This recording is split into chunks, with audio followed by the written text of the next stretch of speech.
नमस्कार विद्यार्थी मित्रांनो, प्रणिता दुगाणे या चॅनलवर तुमचे पुन्हा एकदा खूप खूप स्वागत आहे। आज आपण घणांच्या किंवा वर्गांच्या बेरजेची ट्रिक बघणार आहोत। तर हा व्हिडिओ जो आहे तो स्कॉलरशिप, NMMS आणि कोणतीही स्पर्धा परीक्षा असेल तर त्या सर्व स्पर्धा परीक्षांसाठी ही ट्रिक उपयुक्त असणार आहे, कारण अशा प्रकारचे प्रश्न बऱ्याचदा परीक्षेमध्ये येत असतात। या अगोदर आपण काय बघितलं होतं, कोणत्याही संख्येचे वर्ग कसे काढायचे, घन सोप्या पद्धतीने कसे काढायचे हे शिकलो होतो ना। तर आज आपण काय करणार आहोत, तर दिलेल्या संख्येचे वर्ग केलेले असताना त्यांची बेरीज जर दिली, म्हणजे 1 चा वर्ग अधिक 2 चा वर्ग अधिक 3 चा वर्ग असं 7 च्या वर्गापर्यंत जर दिलं असेल तर यांची बेरीज कशी करायची, अशा यावर आधारित काही उदाहरणं मी सोडून दाखवणार आहे तुम्हाला, आणि नंतर काही तुमच्याकडून सोडून घेणार आहे। तर व्यवस्थित समजून घ्यायचं, काही अडचणी असतील किंवा कुठे जर समजलं नसेल तर तिथे तुम्ही विचारू शकता, ठीक आहे। तर पहा, सलग येणाऱ्या वर्ग संख्यांची बेरीज कशी करायची। आता पहा, सलग येणाऱ्या संख्या म्हणजे 1 चा वर्ग अधिक 2 चा वर्ग अधिक 3 चा वर्ग। आता इथे शेवटची संख्या कोणती दिलेली आहे? 7। शेवटची संख्या कोणती आहे? 7 आहे। मग लिहा 7। नंतर सांगते मी तुम्हाला सूत्र। नंतर त्याच्या पुढची संख्या कोणती आहे? 7 च्या पुढची संख्या 8। 7 आणि 8 किती होतात? 15। या दोघांची बेरीज केली आणि आलेल्या बेरजेला काय करायचं आहे? 6 ने भागायचं। प्रत्येक वेळी आलेल्या बेरजेला काय करायचंय? 6 ने भाग द्यायचा। पहा इथे आता 3 दुने 6, 3 पाची 15, 2 चोक 8। कटले सगळे नंबर। खाली डिव्हिजन मध्ये काही आहे का? नाही, खाली फक्त 1 राहिला। जोपर्यंत खाली 1 येत नाही तोपर्यंत आपण ही कॅल्क्युलेशन काटाकाटी करत राहायची। आता करा गुणाकार। 7 चोक 28, 28 पाचा 140। म्हणून आपण असं म्हणू शकतो 1 चा वर्ग अधिक 2 चा वर्ग अधिक असं जर इथपर्यंत 7 च्या वर्गापर्यंत आलं तर त्यांची बेरीज किती आहे? 140। ते अवघड आहे का? समजलं? अजून एक उदाहरण घेऊया आता।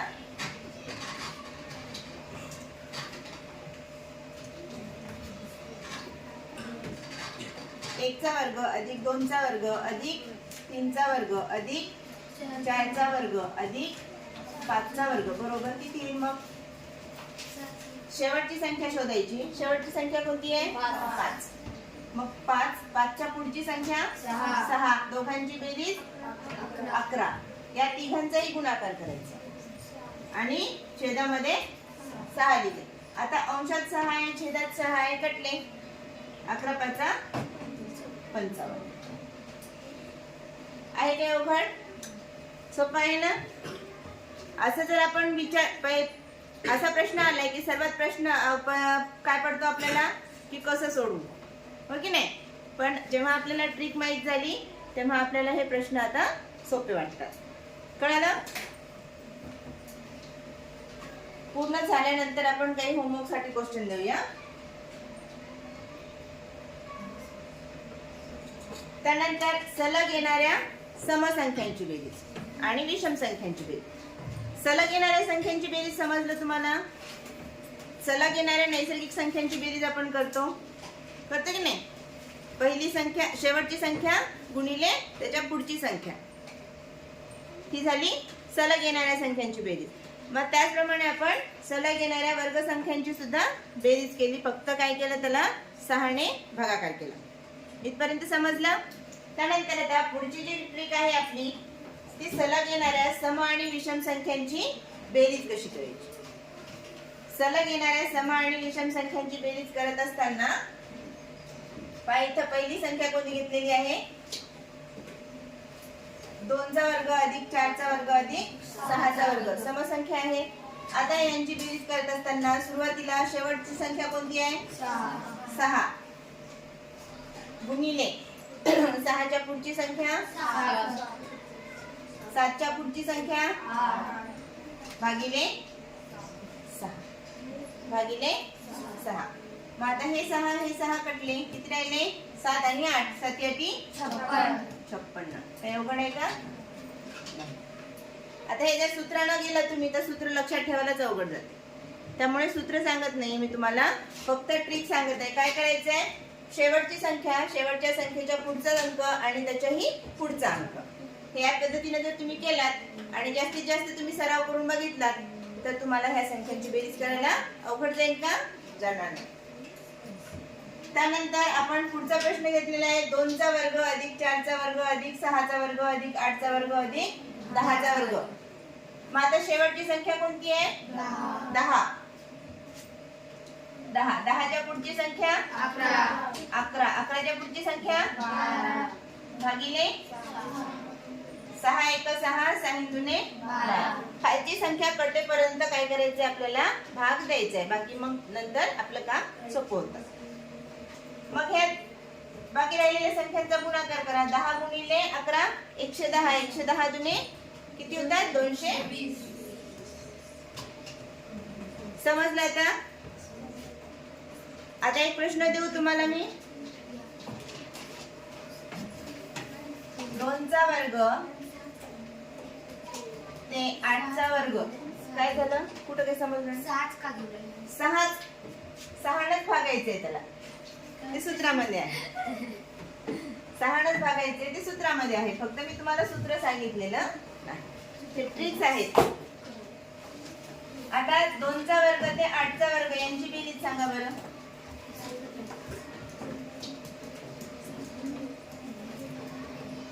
सांगा, तुम्ही पण सांगा. 120. किती वेळ लागला? कमी वेळामध्ये झाले की नाही? म्हणजे काही सेकंदामध्येच आपल्याला हे उत्तर काढता आलं. अजून याची जर जास्त प्रॅक्टिस केली तर तुम्हाला अजून चांगल्या प्रकारे सराव होतो. कळलं इथपर्यंत? काय काय शिकलो आता आपण? सलग येणाऱ्या वर्गसंख्यांची बेरीज कशी करायची ते शिकलो. ठीक आहे. सलग येणाऱ्या वर्गसंख्यांची बेरीज कशी करायची, त्यानंतर सलग येणाऱ्या समसंख्यांची वर्गांची बेरीज कशी करायची. सलग येणाऱ्या समसंख्या आहे आणि त्यांचे वर्ग दिलेले असेल आणि ती बेरीज करायची असेल तर कसं करायचं. 2 ट्रिक शिकलोत आपण.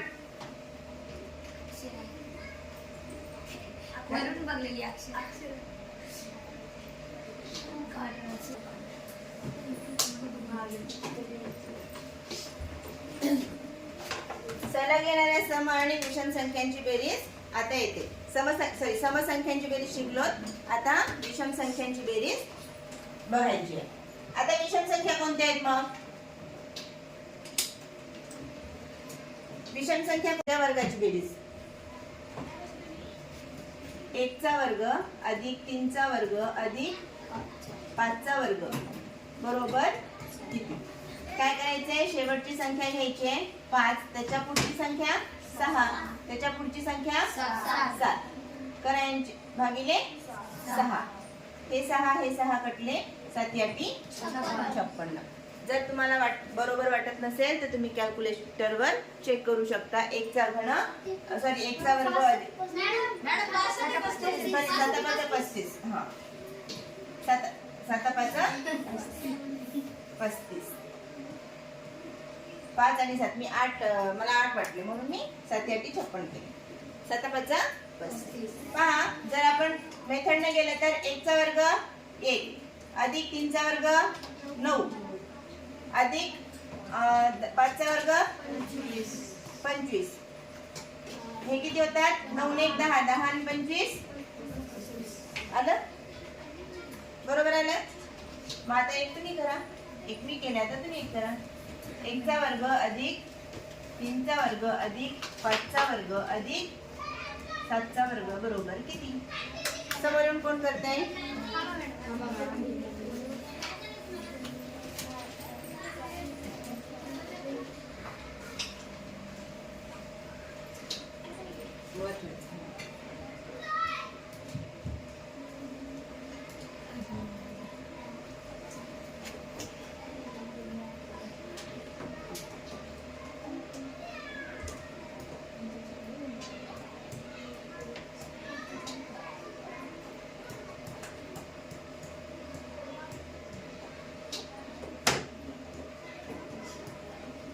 छान, व्हेरी गुड.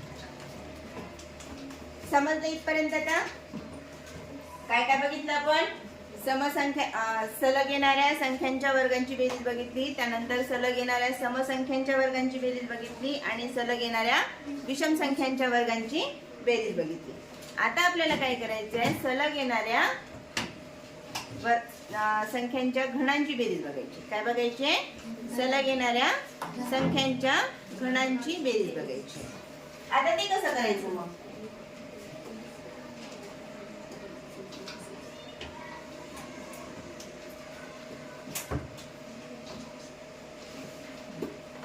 आता पहा, सलग येणाऱ्या संख्या 1 चा घन अधिक 2 चा घन अधिक 3 चा घन अधिक 4 चा घन बरोबर किती? आता मी एक सोडून दाखवते, नंतर तुम्ही प्रयत्न करायचे. आता शेवटची संख्या कोणती आहे? 4. गुणिले 4 च्या पुढची संख्या 5 भागिले 2 बे दुने 4 बे पंचे 10. आता 10 चा वर्ग करा. 10 चा वर्ग 100.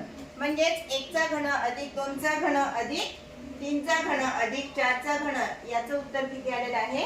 100 आलेलं आहे. क्रिया काय केली पहा आपण? शेवटची संख्या घेतली, शेवटची संख्या गुणिले पुढची संख्या भागिले 2. शेवटची संख्या गुणिले पुढची संख्या भागिले 2 आणि कंसाचा वर्ग करायचा. मग कंसाचा जर वर्ग करायचा असेल तर इथं सुरुवातीला कंस सोडून घ्यावा लागेल आपल्याला अगोदर, आणि नंतर मग आलेल्या संख्येचा वर्ग करायचा. पहा इथे शेवटची संख्या 9, म्हणून सुरुवातीला 9 गुणिले 9 च्या पुढची संख्या 10 भागिले 2 कंसाचा बे पंचे 10 5 9 45 चा वर्ग करा. आता 2000. Very good. 2025. 45 चा वर्ग कोणता आहे? 2025. समजलं इथपर्यंत? अवघड आहे का काही? पण प्रश्न किती अवघड वाटतात की नाही? असे जर प्रश्न परीक्षेत बघलं की मा हे प्रश्न कशाला आला असं वाटतं की नाही? पण प्रश्न जर समजून घेतला, मी सुरुवातीपासून सांगत आहे, स्कॉलरशिप परीक्षेमध्ये प्रश्न फिरवून विचारले जातात. ऍक्च्युअल प्रश्न अवघड असतात का? नाही. आपल्याला त्याची भाषा समजली पाहिजे, आणि भाषा समजून घ्यायची असेल तर काय करावं लागेल? जास्तीत जास्त सराव करावा लागेल. बरोबर आहे? आणि हे झालं. आता पहा, इथे एक पॅटर्न सांगते मी तुम्हाला, काय लक्षात येते बघा. 1 चा घन अधिक 2 चा घन अधिक 3 चा घन अधिक 4 चा घन.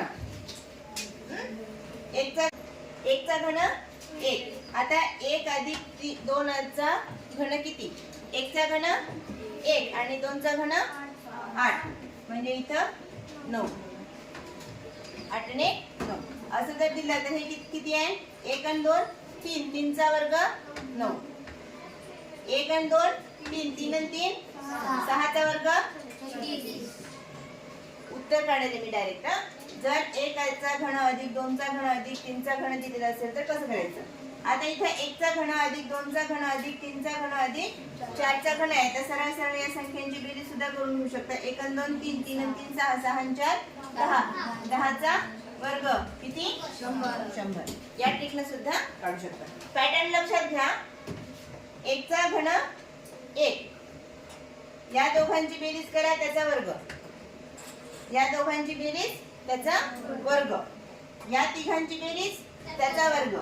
या चौघांची बेरीज त्याचा वर्ग. आता याचं सांगा बरं.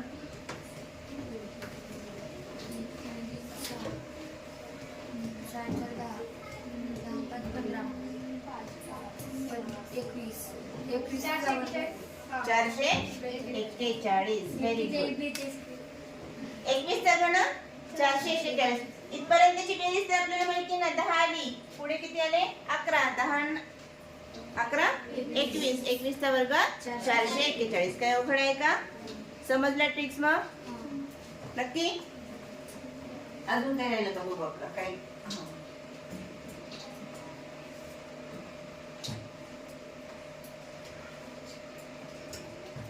ठीक आहे. काय काय बघितलं मग आता आपण? सलग येणाऱ्या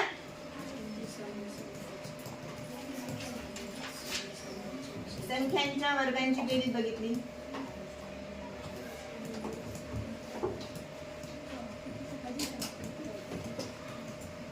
पहिलं काय बघितलं? सलग येणाऱ्या संख्यांच्या वर्गांची बेरीज बघितली. त्यानंतर दुसरं सलग येणाऱ्या सम व विषम संख्यांचे आहे की नाही, विषम संख्यांच्या वर्गांची बेरीज.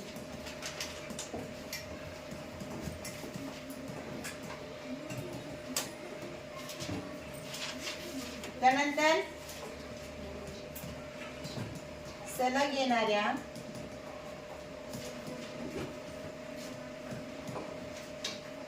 संख्यांच्या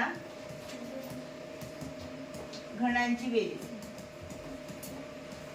याच्यामध्ये कॉमन गोष्ट काय आहे तर सलग येणाऱ्या संख्यांच्या वर्गांची बेरीज करत असताना n into n plus 1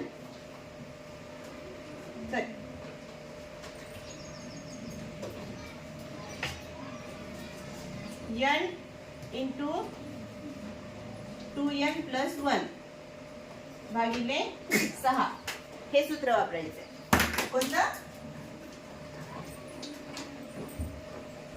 n into 2n plus 1 असं कंसात घेतलं तर n इंटू 2n प्लस 1 भागिले 6 सलग येणाऱ्या समसंख्यांच्या वर्गांची बेरीज. आणि सलग येणाऱ्या सम आणि विषम संख्यांच्या वर्गांची बेरीज करत असताना n इंटू n प्लस 1 भागिले 6 n इंटू n प्लस 1 भागिले 6. पण हे असं लक्षात राहत नाही आपल्याला, म्हणून मी तुम्हाला सूत्र सांगितलेलं नाही. डायरेक्टली आपण काय केलं, शेवटची संख्या n म्हणजे काय, इथं शेवटची संख्या n म्हणजे शेवटची संख्या आणि शेवटच्या संख्येच्या पुढची संख्या आणि त्याच्या पुढची संख्या असं करत गेलं तर आपल्याला उत्तर मिळून जाते. समजलं? चॅटचं समजलं सगळ्यांना? आताचा जो आपण घटक शिकला, ज्या ट्रिक्स आपण शिकल्या त्याचा वापर आपण स्कॉलरशिप, NMS आणि नवोदय अशा सारख्या वेगवेगळ्या स्पर्धा परीक्षांमध्ये उपयोग होणार आहे. त्यामुळे अशाच प्रकारचे नवनवीन व्हिडिओ आणि नवीन ट्रिक्स पाहायचे असतील तर प्रणिता दुगाणे या चॅनलला नेहमी भेट द्या. आणि चॅनलवर नवीन असाल तर चॅनलला सबस्क्राईब करा. व्हिडिओ आवडला असेल तर व्हिडिओला लाईक करा. जास्तीत जास्त मित्रांपर्यंत शेअर करा. धन्यवाद. ठीक आहे.